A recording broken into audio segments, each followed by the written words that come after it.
د افغانستان د کرکټ ملي لوبغاړی زړور او تکړه توپوهونکی رحمان الله ګربز په اړه داسې معلومات چې تر اوسه به تاسو نه وي اورېدلي. ویډیو را سره تر پایه وګورئ، په هر څه به پوه شئ. ګرانو لیدونکو السلام علیکم، وخت مو بخیر، ستړي مه شئ.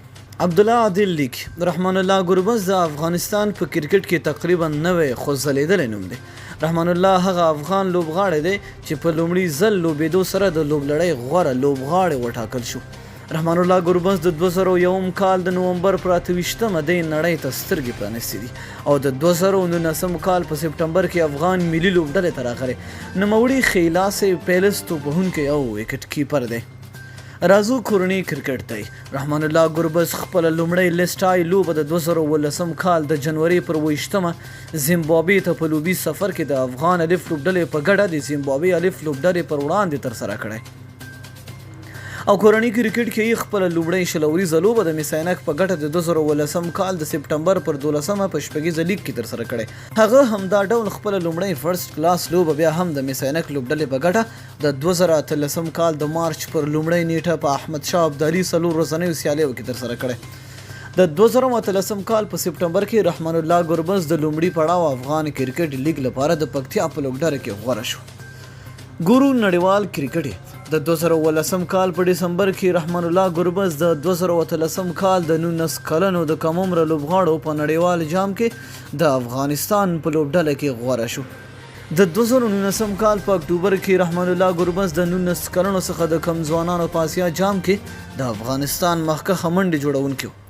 نوموړي په څلورو لوبو کې 119 منډې جوړې کړې چې وروسته د آسیا جام څخه په غوره شوې ایمرجنګ لوبډله کې غوره شو.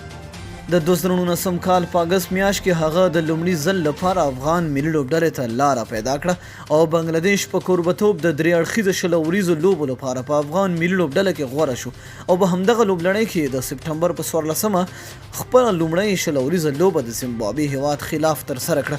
ګورو چې څونه شلو وریزې لوبې کړې دي. لکه څرنګه چې رحمان الله ګربز د افغان ملي لوبډلې لپاره تر اوسه یوازې په شلو وریزو لوبو کې خپل بخت ازمایلی، نو ځکه د هغه د شلو وریزو لوبو په اړه غواړو پوه شو. رحمان الله ګربز د افغان کرکټ ملي لوبډلې لپاره تر دا مهاله 4 شلو وریزه نړیوالې لوبې ترسره کړي چې یادو لوبو کې 33 په ایوریج سره د 133 منډې جوړې کړي چې یادو منډې کې یوه 50 شامله ده او یوه لوبه کې تر ټولو ډېرې منډې 60 کړي. د افغانستان کرکټ ملي لوبډله د نورو کرکټ بڼو په پرتله په شلو وریزو لوبو کې پیاوړې ده چې تر ډیره یې په لوبډله کې د ځوانو زړورو او د سترو شاټونو وهونکو لوبغاړو موجودیت دی چې افغان لوبډلې ته د رحمان الله ګربز راتګ د اوپننګ د ستونزې ترڅنګ د وکټې ساتنې برخه هم قوي کړه. هند لوبډله د 2020 کال نړیوال جام ته د ډوني پر ځای پر رشب پینډ کار کوي ترڅو هغه سترو لوبو ته جوړ کړي. بلخوا داسې ښکاري چې د محمد شهزاد په نشتون کې افغان لوبډله پر رحمان الله ګربز کار کوي چې یاد جام ته یې آماده کړي. افغانستان په کور دننه خورا نابغه استعدادونه لري چې د موقع او هڅونې په صورت کې به خپل استعداد نړۍ ته وښيي او ورسره به د افغان لوبډلې په قوي کېدو کې هم خورا اغیزمن رول ولوبوي. نو دوستانو که چېرته تاسو هم د رحمان الله ګربز مینوال یاست نو دغه ویډیو در سره لایک کړئ او د خپلو دوستانو سره یې شیر کړئ. تر بل ویډیو د الله په امان.